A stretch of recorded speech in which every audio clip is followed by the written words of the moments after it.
So we will read The Old Man at the Bridge by Ernest Hemingway, which is a very sad story. All right. An old man with steel rimmed spectacles and very dusty clothes sat by the side of the road. There was a pontoon bridge across a river, and carts, trucks, and men, women, and children were crossing it. The mule drawn cart staggered up the steep bank from the bridge with the soldiers helping push against the spokes of the wheels. The trucks ground up and away, heading out of it all, and the peasants plodded along in the ankle-deep dust. The old man sat there without moving. He was too tired to go any farther. It was my business to cross the bridge, explore the bridgehead beyond, and find out to what point the enemy had advanced. I did this in return of the bridge. There were not so many carts now, and very few people on foot, but the old man was still there. "Where do you come from?" I asked him. "From San Carlos," he said, and smiled. That was his native town, and so it gave him pleasure to mention it, and he smiled. "I was taking care of animals," he explained. "Oh," I said, not quite understanding. "Yes," he said, "I stayed, you see, taking care of animals. I was the last one to leave the town of San Carlos." He did not look like a shepherd nor a herdsman, and I looked at his black dusty clothes and his gray dusty face and his steel rimmed spectacles and said, "What animals were they?" "Various animals," he said, and shook his head. "I had to leave them." I was watching the bridge in the African looking country of the Ebro Delta and wondering how long it would be before we would see the enemy, and listening all the while for the first noises that would signal the ever mysterious event called contact. That would be like gunfire and artillery and danger for the old man who's a civilian. "What animals were they?" I asked. "There were three animals altogether," he explained. "There were two goats and a cat, and then there were four pairs of pigeons." "And you had to leave them?" I asked. "Yes, because of the artillery. The captain told me to go because of the artillery." "And you have no family?" I asked, watching the far end of the bridge where a few last carts were hurrying down the slope of the bank. "No," he said, "only the animals." I stated. "The cat, of course, will be all right. A cat can look after itself, but I cannot think what will become of the others." "What politics have you?" I asked. "I am without politics," he said. "I am 76 years old. I have come 12 kilometers now, and I think now I can go no further." "This is not a good place to stop," I said. "If you can make it, there are trucks up the road where it forks for Tortosa." "I will wait a while," he said, "and then I will go." "Where do the trucks go?" "Towards Barcelona," I told him. Setting. "I know no one in that direction," he said, "but thank you very much. Thank you again, very much." He looked at me very blankly and tiredly, and then said, having to share his worry with someone, "The cat will be all right, I am sure. There is no need to be unquiet about the cat, but the others." "Now, what do you think about the others?"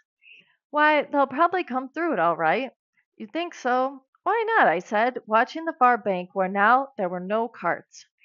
"But what will they do under the artillery when I was told to leave because of the artillery?" "Did you leave the dove cage unlocked?" "Yes," I asked. "Yes, then they'll fly." "Yes, certainly they'll fly, but the others?" "It's better not to think about the others," he said.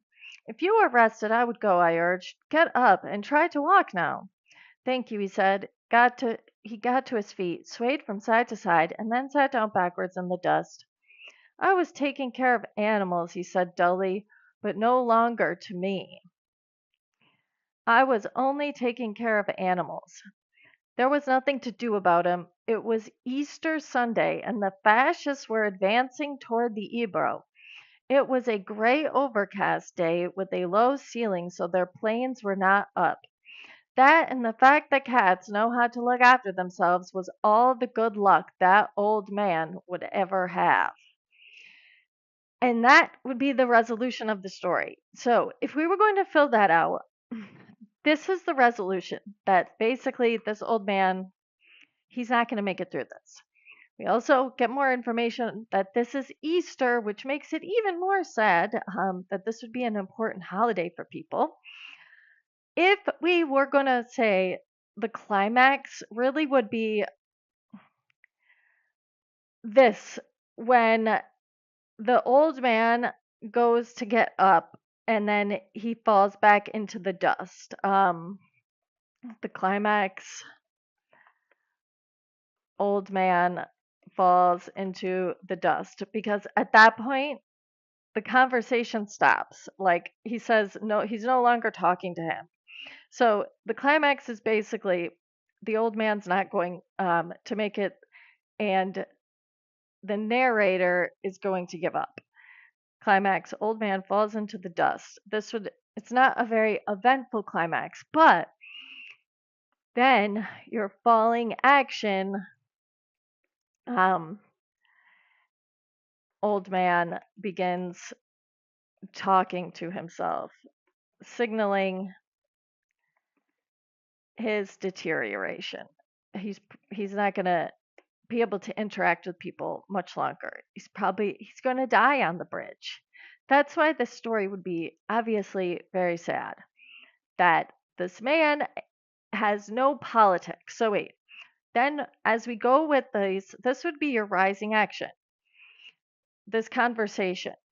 We learn that this man was taking care of these animals, which is symbolism. All right, cats. Cats can symbolize like royalty, or like maybe the elite who are going to be okay, jump back on their feet, or the youth who maybe, if you have the 9 lives situation, young people tend to survive wars. Well, modern day wars can be different, but it could be the youth, but those that would survive the war, that would symbolize the cats. The doves are supposed to symbolize peace, obviously. And then you have this artillery. Artillery is anything that's like shooting. Like, it could be mortars or a missile, or even people with like shooting with guns. Anything is artillery, war related. Um, and then the goats are the sacrifices, like the old people in this case. The old man, the goat is symbolic of him. He's going to be just left behind. Or even you could say the goats could also symbolize soldiers, those that are in a war and sacrificed for whoever wants the war to be fought, who's ever going to benefit from the war, um, we could say. And also, when he says the fascists, so there was a civil war going on, you could say, you can read more about it and watch a video about it, but it's not supposed to be either side. It could be either side being referred to that way. Because remember, the old man has no politics. It doesn't seem like the soldier has much either. So you could say it didn't really matter who it was. And then our exposition is this right before their conversation. So we get our type of narration. They're on this pontoon. That's what it would look like a military made bridge. And we can say, um, we learn our type of narration is going to be, I asked him. So, first person, we don't know the narrator's name. We won't, but he is a soldier. Well, he's doing, it was my business to cross the bridge, explore the bridge yard beyond, and find out at what point the enemy had advanced. So he was working on the bridge in a military capacity. So that would be our narration and point of view. And we could say symbolism is really going to be your other conflict. So wait, the narrator's conflict here is this old man is on the bridge and he's supposed to be keeping the bridge in order. He also is worried about the old man. He feels bad. He's asking, do you have family? He's not being mean to the old man, right? It's just a difficult situation. So his conflict is he doesn't know what to do with this old man. He's trying to coax him off of the bridge. And that would be The Old Man at the Bridge by Ernest Hemingway.